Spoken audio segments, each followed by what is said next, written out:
तो हम लोग आज हिंदी साहित्य का इतिहास में आधुनिक काल पर चर्चा करेंगे। हिंदी साहित्य में आधुनिक काल, अगर इसका समय देखा जाए तो 1850 ईस्वी से आगे माना जाता है। यद्यपि शुक्ल जी ने आधुनिक काल को गद्य खंड नाम दिया और इन्होंने संवत 1925 से इसकी तिथि मानी। अब अगर शुक्ल जी के अनुसार 1925 संवत से इसकी तिथि देखी जाए तो इसे पहले हम ईस्वी में बदल लें तो 57 घटाते हैं तो 1868 ईस्वी आता है। यानी शुक्ल जी के अनुसार आधुनिक काल की तिथि 1868 ईस्वी मानी जाए और यही भारतेंदु के कवि वचन सुधा पत्रिका की प्रकाशन तिथि भी है। कवि वचन सुधा पत्रिका की प्रकाशन तिथि भी है। इस दृष्टि से आधुनिक काल की शुरुआत शुक्ल जी के अनुसार 1868 ईस्वी मानी जानी चाहिए। अगर भारतेंदु का जन्म देखा जाए तो भारतेंदु 1850 में पैदा होते हैं और 1868 और 50 में 18 वर्ष का अंतर है। इस हिसाब से एक वयस्कता की उम्र भी, किसी भी बालक की वयस्कता की उम्र भी 18 वर्ष मानी जाती है और भारतेंदु काल इसमें सबसे पहले आता है। इस हिसाब से भारतेंदु हरिश्चंद्र के इस वयस्कता की उम्र से भी हम आधुनिक काल की शुरुआत मानते हैं। लेकिन हिंदी साहित्य का इतिहास में इतिहास पर नज़र डाली जाए तो इतिहास पर जब नज़र डालेंगे तो 1857 की क्रांति को भारत में प्रथम स्वतंत्रता आंदोलन माना जाता है।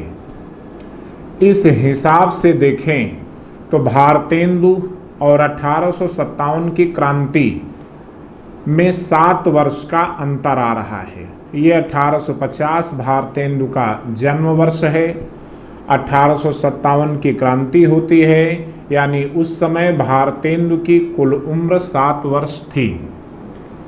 कोई व्यक्ति 7 वर्ष में युग प्रवर्तक नहीं हो सकता।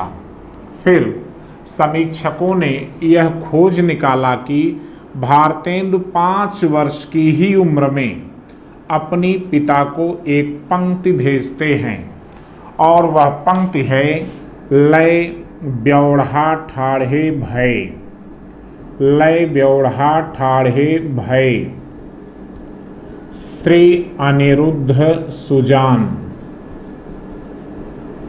बाणासुर के सैन्य को हनन लगे भगवान, बाणासुर के सैन्य को हनन लगे भगवान। अब विद्वान समीक्षकों ने भी इस पर सहमति व्यक्त करना शुरू कर दिया कि 1857 से भारतेंदु युग की शुरुआत मानी जाए। इस दृष्टि से हिंदी साहित्य के आधुनिक काल में जो अलग अलग उपकाल विभाजित हुए उसमें पहला उपकाल बना भारतेंदु युग, दूसरा बना द्विवेदी युग, तीसरा बना छायावाद युग, चौथा बना प्रगतिवाद युग, आगे चलकर फिर प्रयोगवाद, नई कविता आदि, प्रयोगवाद, नई कविता आदि युग आए। फिलहाल हमें जो चर्चा करनी है वह आधुनिक काल पर चर्चा करनी है। तो सबसे पहले आधुनिक काल में कौन सी परिस्थितियां थी, क्या स्थितियां थी, उन्हीं स्थितियों और परिस्थितियों की चर्चा करने के लिए सबसे पहले हम उस समय की सामाजिक, आर्थिक, राजनीतिक, धार्मिक सभी दृष्टियों पर विचार करेंगे। इस विचार के उपरांत ही भारतेंदु युग, द्विवेदी युग, छायावाद, प्रगति प्रयोग, नई कविता की चर्चा होगी। अब अगर देखा जाए तो आधुनिक का मतलब क्या होता है? अंग्रेजी में आप मॉडर्न कहते हैं, लेकिन केवल कपड़े पहनने से व्यक्ति आधुनिक नहीं होता, स्मार्ट दिखने से आधुनिक नहीं होता। आधुनिक के लिए उसके पास तार्किक, वैज्ञानिक दृष्टिकोण हो, तार्किक, वैज्ञानिक, मानववादी दृष्टिकोण हो। अगर ऐसा है तो वह आधुनिक कहलाता है। तो तार्किक, वैज्ञानिक और मानववादी दृष्टिकोण। मानववादी दृष्टिकोण का मतलब है कि वह धर्म, जाति, संप्रदाय, क्षेत्र आदि की संकीर्णता से बंधा न हो, यानी उसके अंदर किसी भी प्रकार के धर्म, जाति या संप्रदाय अथवा क्षेत्र को लेकर रूढ़िवादिता न हो, जातिवादिता न हो, तभी वह तार्किक और वैज्ञानिक दृष्टिकोण रखता है और वहीं से उसे हम आधुनिक कहते हैं। फिर प्रश्न ये उठता है कि भारत में आधुनिकता की शुरुआत कब से मानी जाती है? अब अगर आधुनिकता की शुरुआत देखेंगे तो हमें उस समय के धार्मिक आंदोलनों या यूँ कहें धार्मिक या सुधारवादी आंदोलनों पर अपनी नज़र डालनी होगी। जो धार्मिक और सुधारवादी आंदोलन थे उनमें पहला संप्रदाय या आंदोलन था ब्रह्म समाज। ब्रह्म समाज कालक्रम में दूसरा था प्रार्थना समाज, फिर कालक्रम में तीसरा था आर्य समाज, चौथा था थियोसॉफिकल सोसाइटी और पांचवा थियोसॉफिकल सोसाइटी, पांचवा था रामकृष्ण मिशन। अब अगर इनकी कालक्रम में तिथि का निर्धारण किया जाए तो ब्रह्म समाज 1828 ईस्वी, प्रार्थना समाज 1867 ईस्वी, आर्य समाज 1875 ईस्वी, थियोसॉफिकल सोसाइटी भी 1875 ईस्वी और रामकृष्ण मिशन 1897 ईस्वी। कभी कभी यूजीसी या नेट की परीक्षा में इनका कालक्रम पूछा जाता है और जब कालक्रम पूछा जाएगा तो आप इनको नज़र में रखेंगे कि इनका कालक्रम बनाया कैसे जाए। फिर आता है इनके संस्थापकों का, तो इसमें राजा राम मोहन राय आते हैं, इसमें आत्माराम पांडुरंग आते हैं,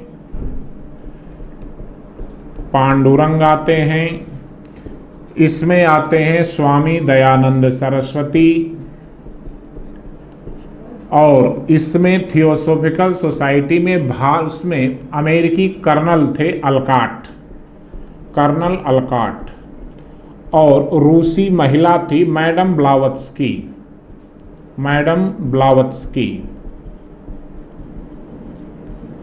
ये आधाता है, लिखने में कहीं आप लोग असुविधा न करें या स्वयं में न गड़बड़ी करें। रामकृष्ण मिशन स्वयं आप जानते हैं विवेकानंद, और पिछली क्लास यहाँ तक चली भी थी। हमें ये जानना है कि उस समय जो धार्मिक सुधारवादी आंदोलन चल रहे थे उसका प्रभाव साहित्य पर कैसे पड़ता है। तो साहित्य पर भारतेंदु युग में सबसे ज़्यादा इन सुधारवादी आंदोलनों का प्रभाव पड़ा है।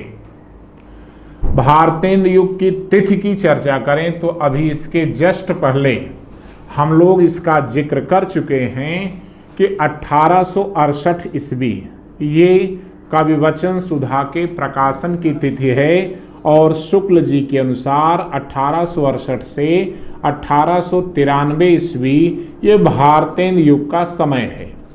चलिए इसको संवत में बदलिए, क्योंकि शुक्ल जी संवत लिखते हैं ईस्वी नहीं, तो संवत और ईस्वी में 57 वर्ष का अंतर होता है। तो आप अगर 57 वर्ष जोड़ देते हैं दोनों में तो आपका ये संवत आ गया। तो अगर आप 57 जोड़ते हैं तो ये संवत 1925 हो गया और ये संवत 1950 हो गया। और भारतेंदु ने इसे प्रथम, इन्होंने शुक्ल जी ने इसे प्रथम उत्थान नाम दिया था, प्रथम उत्थान। रामविलास शर्मा प्रसिद्ध मार्क्सवादी समीक्षक हैं, उन्होंने 1868 के बजाय 1857 की तिथि को ही माना। यदि हम यहाँ पर 1857 ईस्वी भारतेंदु युग के प्रारंभ की तिथि रख दें 1857 ईस्वी, तो हमें ये देखना पड़ेगा कि 1857 से 1900 ईस्वी के बीच कौन कौन से सुधारवादी आंदोलन चले। तो उसमें ब्रह्म समाज तो 1828 में आया, लेकिन प्रार्थना समाज 1867 में, आर्य समाज 1875 में, थियोसॉफिकल सोसाइटी 1875 में और रामकृष्ण मिशन भी 1897। इस दृष्टि से अगर देखा जाए तो चार नीचे के ये जो चार धर्म सुधार आंदोलन थे ये भारतेंदु युग में ही चले। ये अलग बात है कि इनके प्रवर्तक अलग अलग हमारे मनीषी रहे। अब जरा ब्रह्म समाज पर दृष्टिकोण रखिए या अपनी दृष्टि डालिए, तो ब्रह्म समाज को सबसे ज्यादा लोकप्रियता दिलाने का श्रेय केशव चंद्र सेन को है और केशव चंद्र सेन का ब्रह्म समाज में प्रवेश 1867 में होता है। इस हिसाब से देखा जाए तो ब्रह्म समाज को भी पूरे देश में विस्तृत करने का कार्य केशव चंद्र सेन ने किया। इस हिसाब से या इस दृष्टि से भारतेंदु युग उस समय के सुधारवादी आंदोलनों से सबसे ज़्यादा प्रभावित था। आप लोगों को ध्यान में रखना होगा कि यहाँ से 3 या 4 प्रश्न अनिवार्यतः आते हैं।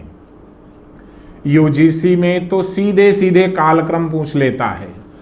दूसरा, आप टीजीटी या प्रवक्ता की परीक्षा में देखेंगे तो वहाँ भी ये प्रश्न आते हैं। वहाँ तो सीधे सीधे पूछता है, आप पुराने पेपर उठाइए, ब्रह्म समाज की स्थापना कब हुई, आर्य समाज की स्थापना कब हुई, इस तरह के प्रश्न आते हैं।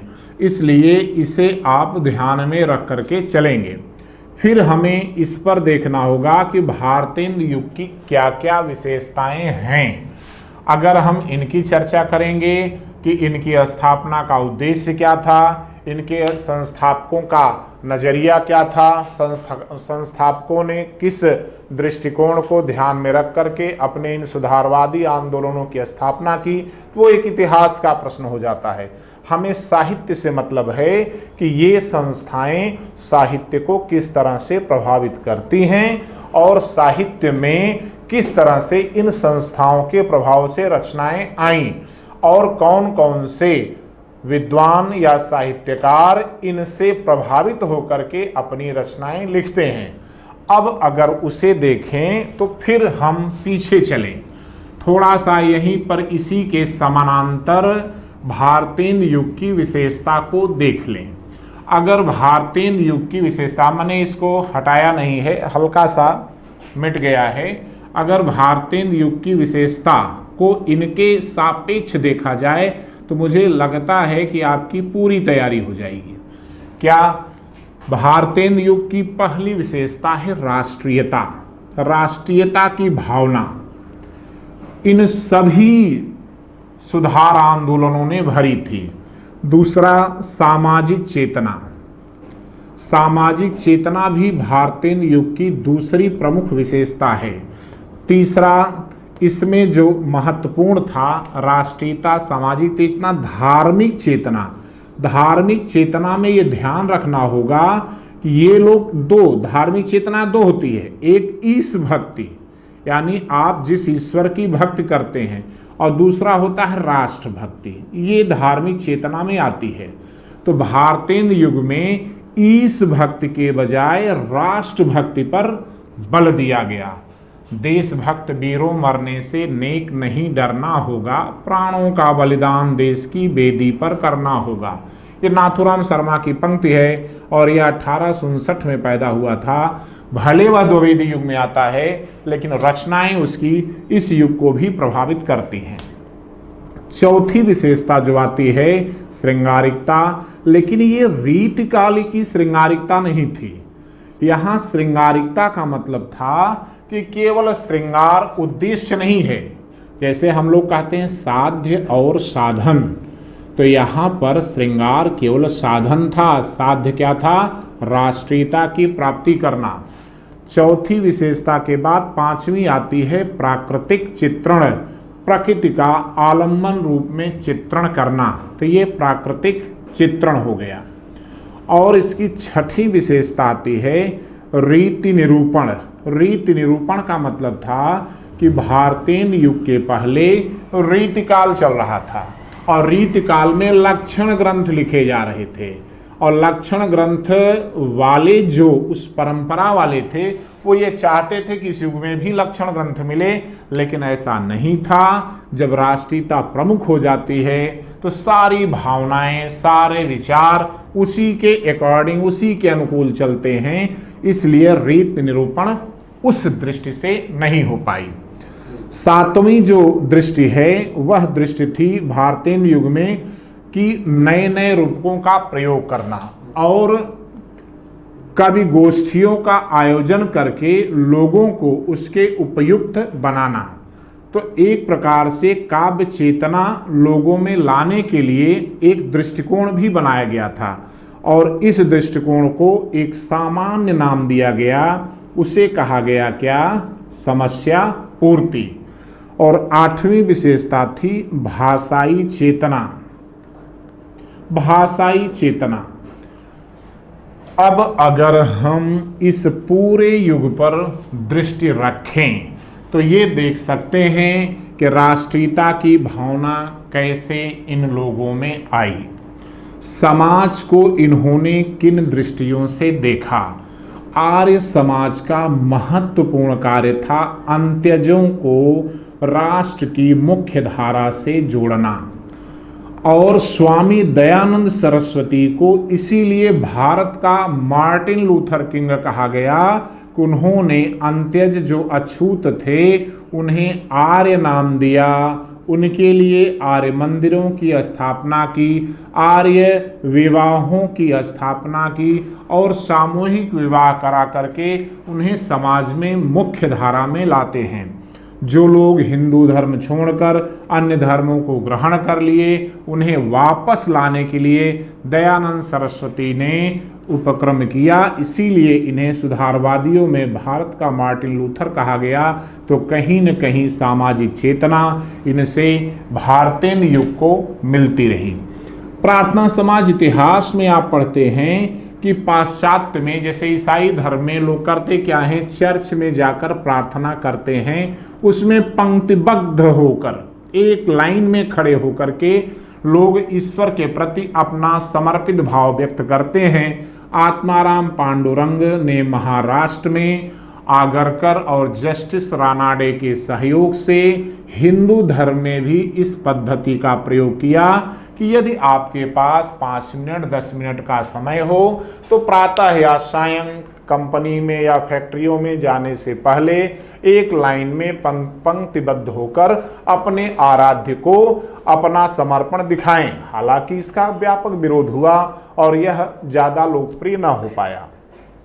थियोसॉफिकल सोसाइटी अमेरिका और रूस के कर्नल अलकाट और मैडम ब्लावत्स्की के प्रयासों से भारत में महाराष्ट्र के उसमें मद्रास के अड़यार में यह अंतर्राष्ट्रीय मुख्यालय बना था।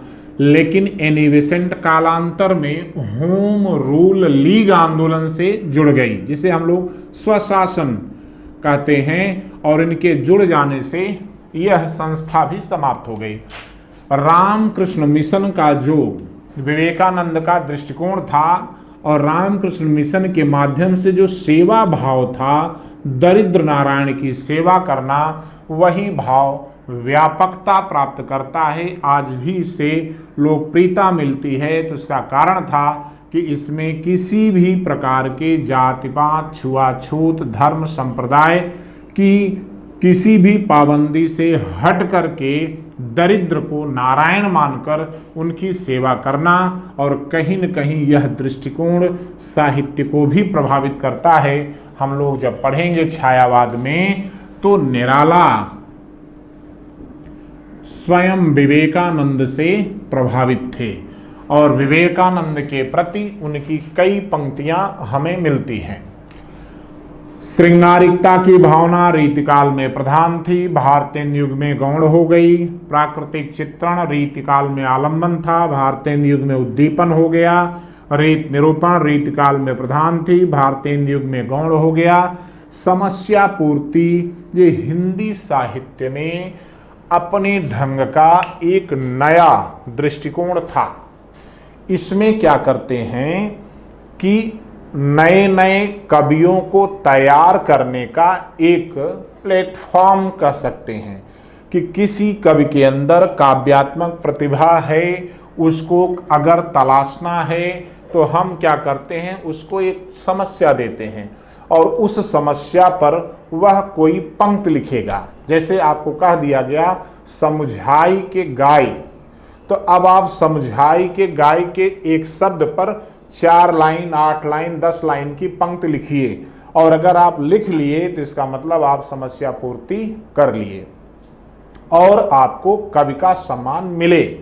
और भारतीय युग में यह कार्य किया था अंबिका दत्त व्यास ने, इसीलिए अंबिका दत्त व्यास को सुकवि का सम्मान मिला।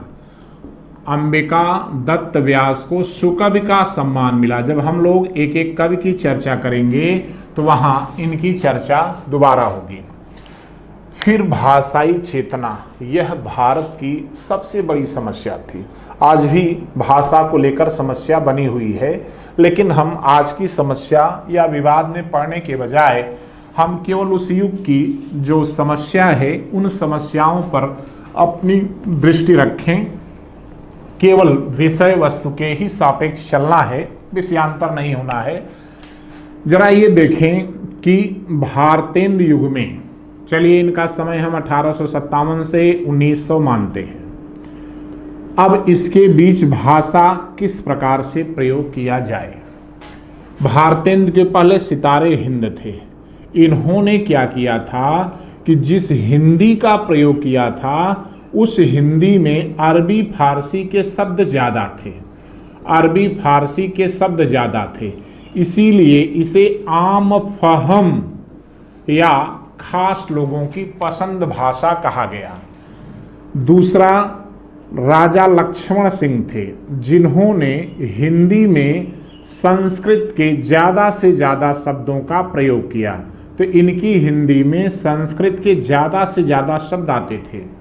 और एक तीसरा दृष्टिकोण था जिसमें स्वयं ग्रियर्सन था, गारसा दत्तासी थे। ये लोग केवल और केवल अंग्रेजी को ही मान्यता देना चाहते थे। चौथा दृष्टिकोण था सैयद अहमद खां का, सर सैयद अहमद खां। यह केवल और केवल उर्दू को ही भारत की राजभाषा बनाने पर बल देता है। भारतीय युग के सामने समस्या ये थी कि अंग्रेजी को अपनाएं, उर्दू को अपनाएं, या सितारे हिंद की दृष्टिकोण को अथवा लक्ष्मण सिंह को। तो भारतीय ने बीच का मार्ग निकाला, और बीच का मार्ग निकालते हुए उन्होंने एक शीर्षक लिखा कि हिंदी नए चाल में ढली, हिंदी नए चाल में ढली सन 1873 ईस्वी। ये उनका एक शीर्षक है, और इस शीर्षक में उन्होंने बताया कि हमें भाषा के प्रति आग्रहवादी दृष्टिकोण न अपना करके एक समन्वय परक दृष्टिकोण अपनाना होगा। तो शुक्ल जी ने क्या किया, भारतेंदु के इस वाक्य को उन्होंने नाम दे दिया कि भारतेंदु की हिंदी हरिश्चंद्री हिंदी है। भारतेंदु की हिंदी को उन्होंने हरिश्चंद्री हिंदी नाम दे दिया। तो भाषा की जो समस्या थी भारतेंदु युग में, उस समस्या को बहुत हद तक भारतेंदु ने दूर करने का प्रयास किया। लेकिन भारतेंदु युग की जो प्रधान भाषा थी वो ब्रज भाषा थी। खड़ी बोली तो द्विवेदी युग की प्रधान भाषा बनी। अब ब्रज और खड़ी बोली को लेकर एक आंदोलन सा चलने लगा। अब जरा देखिए, अरबी, उर्दू, फारसी, अंग्रेजी से अब हम परे हटकर हिंदी में आए तो यहाँ पर दो प्रधान बोलियां थी जिसे उस समय भाषा नाम दिया गया था, ब्रज और खड़ी बोली। भारतेंदु युग के कवियों का मानना था कि ब्रज में लालित्यता है, ब्रज में सुकुमारता है, ब्रज में पद्य को वहन करने की शक्ति है। जबकि खड़ी बोली के समर्थकों का मानना था कि खड़ी बोली में वे सारे गुण हैं जो एक काव्य या महाकाव्य को लिख सकते हैं। तो भारतेंदु मंडल के कवि खड़ी बोली पर अपना निषेधात्मक दृष्टिकोण देते हैं। और उसी समय एक विद्वान थे अयोध्या प्रसाद खत्री। अयोध्या प्रसाद खत्री ये एक हरियोध अलग हैं।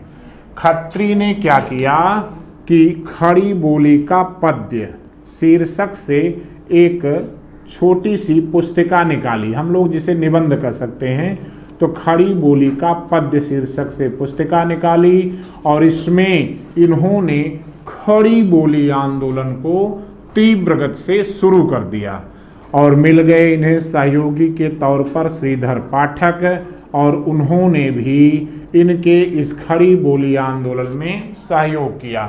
परिणामतः जो भारतेंदु युग में ब्रज को लेकर के एक आग्रहवादी दृष्टिकोण था कि नहीं, ब्रज ही होनी चाहिए काव्य की भाषा, उसके बजाय खड़ी बोली को काव्य की भाषा बनाने पर बल दिया जाने लगा। ये अलग बात है कि भारतेंदु युग में खड़ी बोली काव्य की भाषा नहीं बन पाई, काव्य की भाषा ब्रज बनी। लेकिन आगे चल कर के द्विवेदी युग में काव्य की भाषा खड़ी बोली बन पाई। यह इस युग का एक महत्वपूर्ण दृष्टिकोण था।